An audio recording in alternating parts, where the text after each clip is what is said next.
dedicated to Eastern and Southern Kentucky.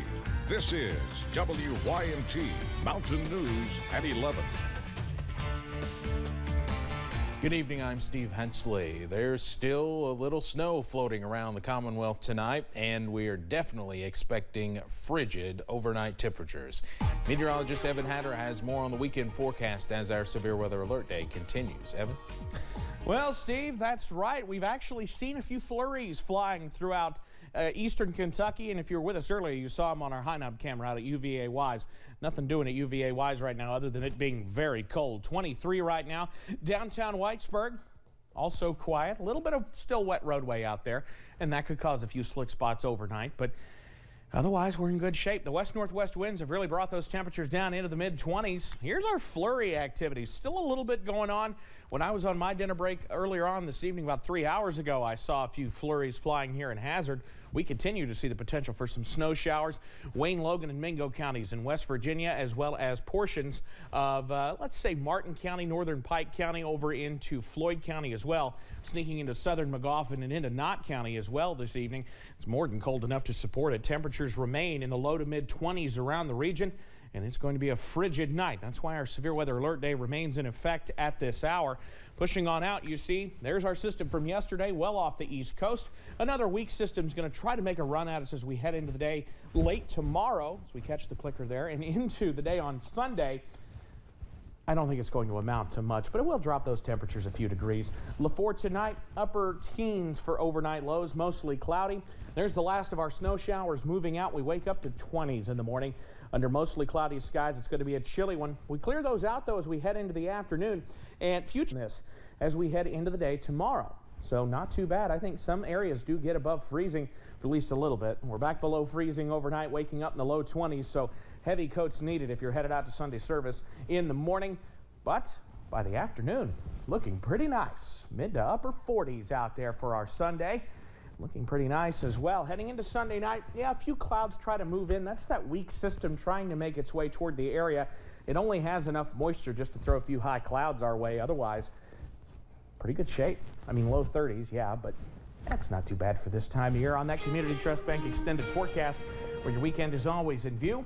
As we head into later on in the week, we really warm up. We're back in the 50s by Sunday, mid-40s by Monday. So we're in much better shape as we close out the weekend and head into next week. We don't have to worry about anything in like rainfall or anything like that till we get into late next week. So I'll take the dry time where I can get it. Steve? Yes, won't we all? Thank you very much, Evan. Space heaters are one of the leading causes of house fires across America, and with these frigid temperatures in the mountains, firefighters want you to be safe. They say you need to plug the heaters directly into the wall and to avoid using extension cords. If a kerosene heater is used, your home needs proper ventilation. And as a backup, make sure that carbon monoxide detectors and fire alarms are installed and working. And then just multitude of extension cords running from inside different various parts of the house trying to plug in, a heater. Those are dangerous. The London Fire Department offers free smoke detector installation to all London residents. About 1/10 of an inch of ice fell in parts of the region last night, but electric companies in Lyman are thankful it was not any worse. The Big Sandy Rural Electric Cooperative had nearly 10,000 outages during an ice storm last year after a half-inch accumulated on power lines. Last night was still dangerous for many linemen, but officials say they were prepared for the worst. That's what we do, hope for the best and prepare for the worst. But thankfully we didn't end up getting what they were saying we could get. We did this morning, we did have about 1,200 members that were out. Wiley said many of the lines within the service area cannot be reached with trucks, forcing linemen to sometimes hike to damaged lines. Hypothermia and frostbite can be real threats when temperatures get this low. Mike Hackett with the Wolfe County Search and Rescue says if you're going to hit the trails this time of year, it's best not to go alone. Hackett recommends watching out for signs of hypothermia. Shivering, mumbling, and loss of concentration are all signs it's time to find warmth. Draw to cold weather is getting more and more popular, so we're getting more visitors in the wintertime. So it does present a little bit of a safety issue, especially to people who are new to it and don't have mentors to help them out.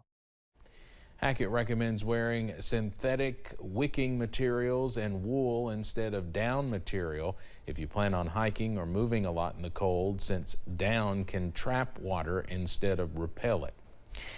We have more local weather coverage on the WYMT News app. If you've not downloaded the app, just take a scan of the code on your screen with your phone. This will take you to a link to our news app that you can download. We encourage you to download both the WYMT News and weather apps for alerts as they happen. A child is dead after a house fire this morning in Wolfe County. Wolfe County Volunteer, Hazel Green Volunteer, and the Van Cleve Fire Departments all responded to battle the fire. Officials say a 7-year-old child died and his father was hurt. They say everyone worked quickly to put the fire out. All 3 fire departments, they arrived pretty much within 5 minutes of being about the same time. All 3 of those fire departments, as I said, involved are all volunteer. It is unclear what caused the fire. The name of the 7-year-old that died has still not been released. Conversations between police and dispatchers are painting a better picture of what happened after the shooting of a state trooper. It happened last Friday in Harrison County. The trooper, whose name has still not been released, has been recovering at home, and the 22-year-old suspect will be back in court next week.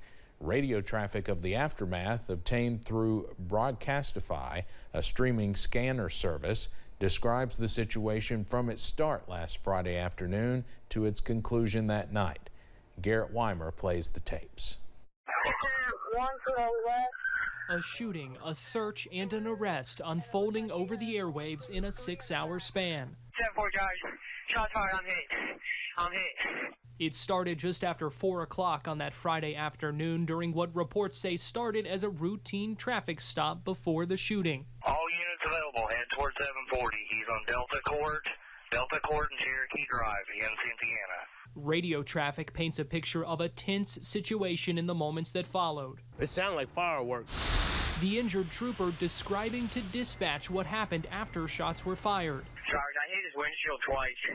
I'm not sure if I hit him or not. Taylor, where are you hit at, sir?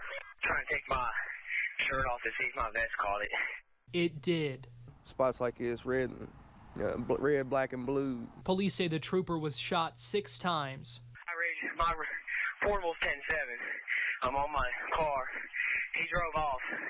3 bullets hit his vest. Only 1 went into his body. Sarge, he turns left.